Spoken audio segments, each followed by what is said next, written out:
Welcome to Imagine Otherwise, the podcast about bridging art, activism, and academia to build more just futures. I'm your host, Cathy Hannabach, and today I have on the show scholar and artist Nicosia Shakes, whose creative and scholarly work celebrates the intertwining of political activism and performance across the African diaspora. You might be familiar with her play, Afiba and Her Daughters, which offers an intergenerational narrative of Jamaican herstory. Nicosia's new book, Women's Activist Theatre in Jamaica and South Africa, Gender, Race, and Performance Space, analyzes the work of 4 contemporary women-led theater groups and projects, each with a focus on how their activist productions take on gender injustice, racism, gang and state violence, and economic inequality. In our conversation, Nicosia and I chat about her familial journey into community theater and why this kind of performance is such a powerful activist tool. She also shares the complexities of doing a transnational feminist, multi-sided ethnography across 2 continents, and why a methodology of co-performative witnessing is so crucial for engaged theater research. Finally, we close out the episode with how Nicosia imagines otherwise for the future of Black and African diasporic artistic productions and the worlds that they build on and off the stage. Thank you so much for being with us today. Thank you for having me. So you note in this book that this was a very deeply personal project for you, continuing a family legacy of community theater. And I'm curious, what was your journey into studying the activist potential of women's theater and performance? I think my journey started when I was about 6 or 7 years old, actually. I saw a play that was written, produced, directed, and starring my mother, Elaine Shakes. And that was the first play I remember seeing. It was certainly the first play I can describe. It had different stories, but the one I remember was a story about a teenage girl who got pregnant and was mistreated by her child's father and her community. And my mother actually played the girl. And I think that was the first time I thought about gender, and especially about women and sexuality and gender discrimination. And it was also the first time that I started to think about acting and writing and directing as art forms. The play was a part of a project that my mother was involved in as a teacher to educate communities about safe sexual practices, which was part of an initiative involving the Jamaica Family Planning Board.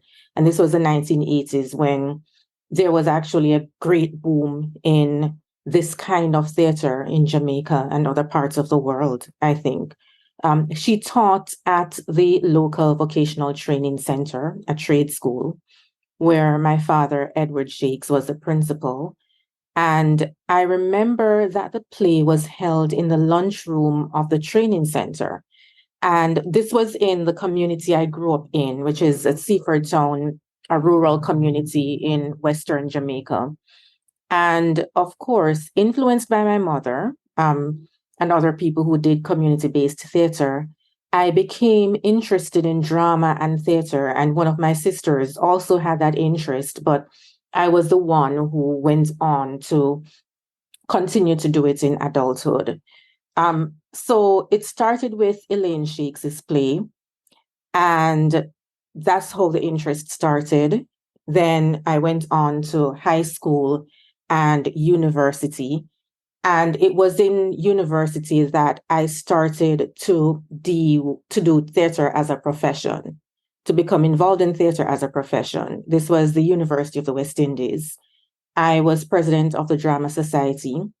And then when I graduated, I acted with a professional group called the University Players, which was also based at the University of the West Indies. Most of the projects I was involved in, even in high school, were nonprofits or entailed some kind of social commentary, or they were part of a larger project to address a social problem. And even outside of theater, I did work that focused on race, work that was centered on Black people's lives, centered on Africa, and so on. I worked for about 8 years, a little over 8 years, at Liberty Hall, an institution that was dedicated to the work of Marcus Garvey, the famous Black leader. I was the researcher at Liberty Hall. That was my full-time job after I left university. And this was when I was doing part-time theater work. So it made sense once I started grad school in the US that I would focus on theater, and specifically theater aimed at social change. I also had an interest in the intersections of race and gender in Black women's lives. And there still is, a shortage of scholarship that examines the work of Black theater artists, especially their activist work and their group work and the methods that they have invented. So I wanted to join the scholars who were examining how Black women's activism operates in the theater industry or in the arts of theater more broadly. So this book joins a growing body of multi-sided transnational ethnographies that put multiple geographic locations in conversation with one another to tease out similarities, to tease out differences, draw out broader patterns. How did you decide to focus on Jamaica and South Africa in particular? And what were some of the major themes that you found about how those two theater scenes relate to each other? I wanted from the beginning to have a transnational focus. I was doing my PhD in Africana Studies at Brown University and working with scholars who always emphasized and still emphasize the transnational. My advisor was Keisha Khan Perry, continues to be very invested in how we think about Black women's activism across different spaces and times. So it started with me not necessarily knowing which countries I wanted to focus on or which groups, but with an intention to look at work across different parts of the African diaspora. And it started with a focus on Sistren Theatre Collective in Jamaica. Sistren Theatre Collective is one of the most well-known women's theatre collectives in the world. And while I was doing theatre in Jamaica prior to moving to the US, I knew about Sistren, and the people who I worked with in theatre in Jamaica knew about Sistren, had studied Sistren's methods, had worked with Sistren. So Sistren Theatre Collective, since I was a little girl, actually, has always been part of how I think about the political aspect of theatre and using theatre for social change. So I went to Sistren. That was the model that I had for a Black women-led women's theatre collective. But I also wanted to find another. And at the time, I didn't know much about women's theatre collective. I had just started to study this topic. And it was really by coincidence that I found out about the Mother Tongue Project. I knew I wanted to look at a theatre collective on the African continent. And it just so happened that I was attending the Brown University International Association of Research Institutes, BRE, which was an annual summer conference. And this was in Providence, Rhode Island. So I went to a presentation by Sarah Matchett and Nicola Clote from the Mother Tongue Project in Cape Town. And I was just so struck by how similar they were to Sistren. And I went and introduced myself after the presentation and decided that I would look into getting to South Africa so I could do research on the mother tongue.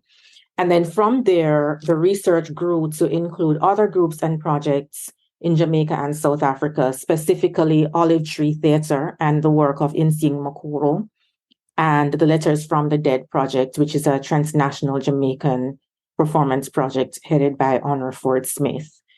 I look at how the groups are working to confront racism, patriarchy, gang and state violence, and other systems in their countries. And a very important part of their work is that they tie a commitment to gender justice and racial justice to an anti-violent commitment and an anti-colonial commitment. And in this way, their work teaches us a lot about the societies in which they operate. Of course, Jamaica and South Africa are Black majority countries. Both have different histories of colonization, slavery, modern day imperialism, and social inequities that are racially defined. So, what you find in the work of these groups is an awareness of how these histories affect people in these countries today, as well as the current issues that they have. And there are, of course, differences that stem from differences in the societies. So I've told people that I'm not making a claim that the work of these groups is so similar that we can just make assumptions about the two societies, similar assumptions. There are differences. There are differences in how white supremacy affects us, in how patriarchy affects us, etc. So an example of this difference is with regard to the history of racism in these two countries. In South Africa, there tends to be a lot of focus on apartheid, the system of racial segregation that ended in the 1990s. And in Jamaica, we talk a lot about transatlantic slavery and British colonialism.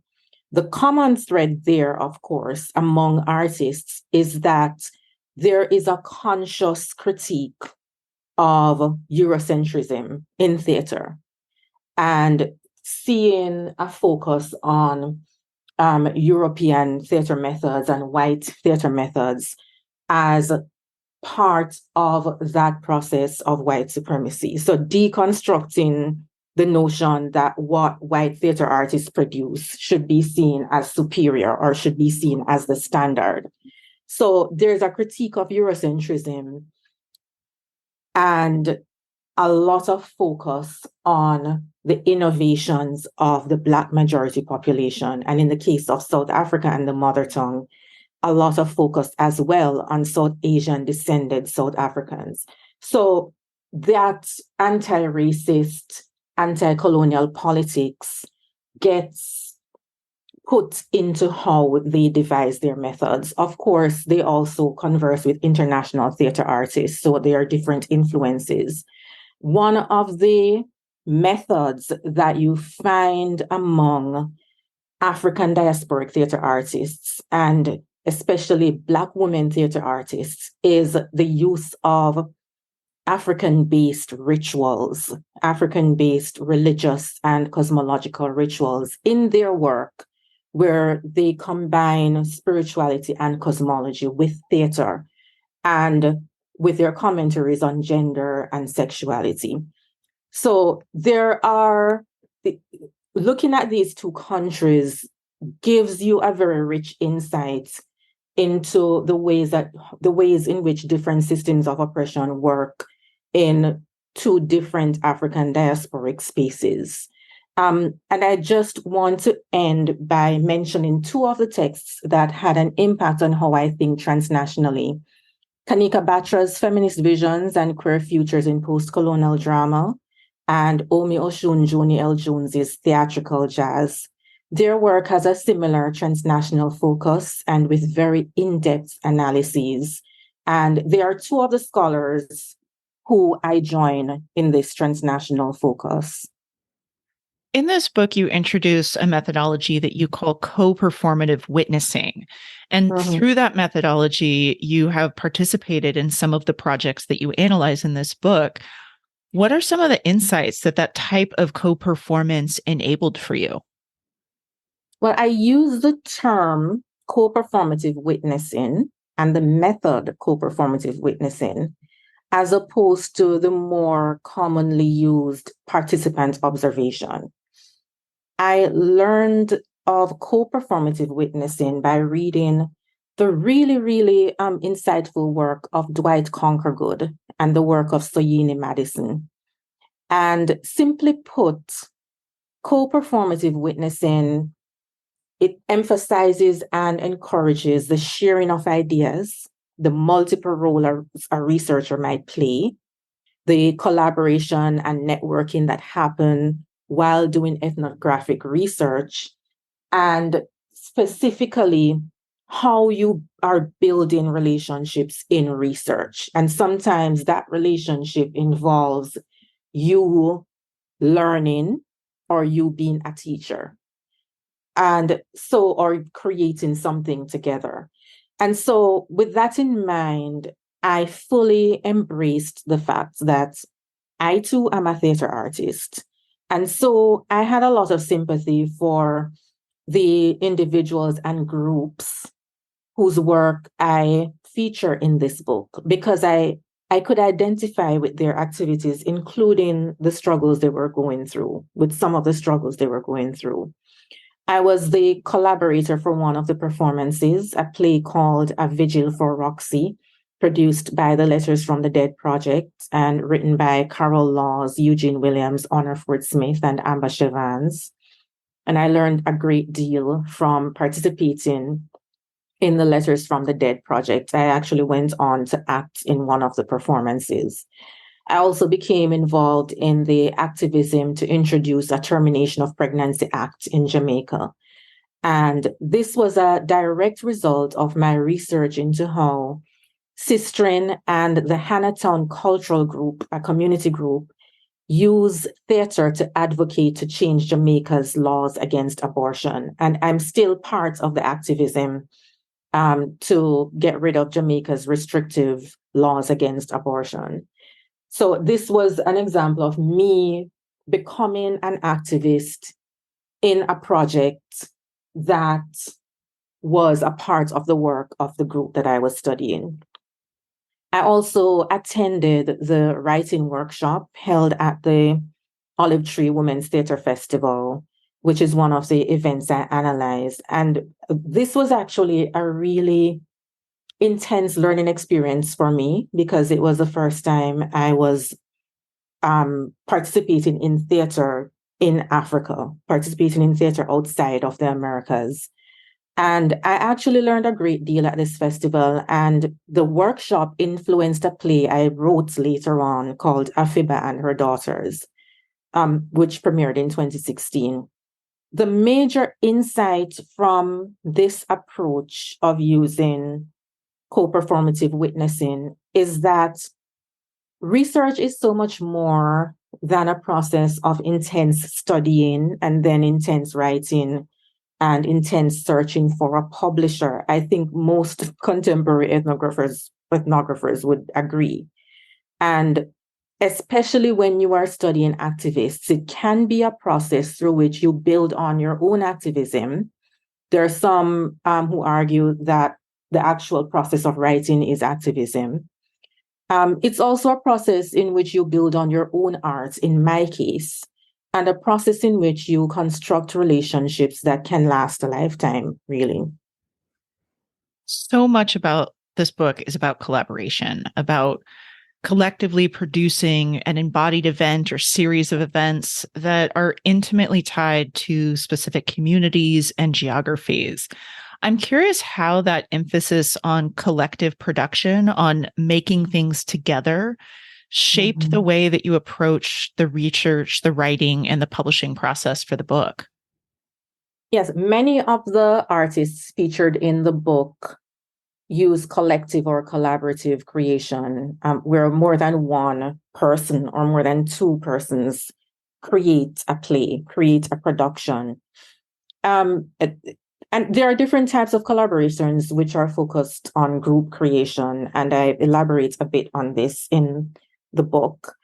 In terms of how this influenced the research process, it certainly made it longer and broader than it would have been if I was studying the work of just individual playwrights. So because each project, most of the projects, not all of them, were created by multiple people, in order to get good insight into that performance, I had to interview all of the creators or strive to interview all of the creators. So I had more research participants than if I was studying individual playwrights, and the ethnographic process was very, very long. It lasted almost a decade. Some would argue it's not that long, but it has felt like a lot of my adult life in this research process. Actually, it started 2 years before a decade, so probably 12 years long. Wow. And very, very intense. I traveled to Jamaica and South Africa a lot, and to different parts of Jamaica and different parts of South Africa, interviewing different people. But it wasn't just the creators of the performances that I interviewed, because the process of collaboration and collaborative creation also in many cases involves the community. So I interviewed people from the communities in which the individuals and groups work, as well as activists who were part of the activist projects in which the performances were created. There was also a lot of consultation during the writing process, especially with respect to how I interpreted elements of the performances and how I used quotes from my interviews. This was influenced by my witnessing of how the groups used constant consultation to create their projects. And I think I began to see myself as part of the large network of people who are committed to advancing the kind of work that these groups do. So it made me very meticulous. It made me double check over and over and over again, which was very tiring. And it also made me try as much as possible to involve the people featured in my research in the writing process. So this brings me to my favorite question that I get to ask folks, which really gets at that why behind all of this kind of work that you do. So I will ask you this enormous question in the spirit of imagining otherwise. What is the world that you're working toward? What kind of world do you want? I love this question so Me much. too. In the context of this research, I am working towards a world in which Black and African people's artistic productions are more widely studied and regarded as essential to how we analyze and think about freedom and democracy. There's much in our art to learn from, and not just in theater. I wish for a world in which women's theater collectives and in general, people who produce nonprofit theater or socially conscious theater didn't have to struggle so much economically. Most of the artists and individuals featured in the book have serious economic struggles getting their work produced. And this was worsened by the COVID-19 pandemic. Now, this has an impact on the kind of work they can do and the communities they serve, which are primarily poor Black communities. And following on that, more broadly, I want a world in which the major systems of oppression have been dismantled. And the systems I'm referring to are racism, white supremacy, patriarchy, and all of the related systems of sexism, homophobia, anti-Black racism, classism, and so on. I want a world in which capitalism isn't the dominant economic system. I want a world in which African, Caribbean, Latin American, Pacific, Asian countries and their indigenous population, a world in which the global majority are politically and economically equal to the wealthy white majority countries of Europe and North America. And finally, I want a future in which we've repaired the damages of the past and are working towards social justice in every respect. And I think at its best, that is what activist theater strives for. I agree. Thank you so much for being here, putting this amazing collaborative book out into the world, and for sharing all of these ways that you and your collaborators imagine otherwise. Thank you very much for having me.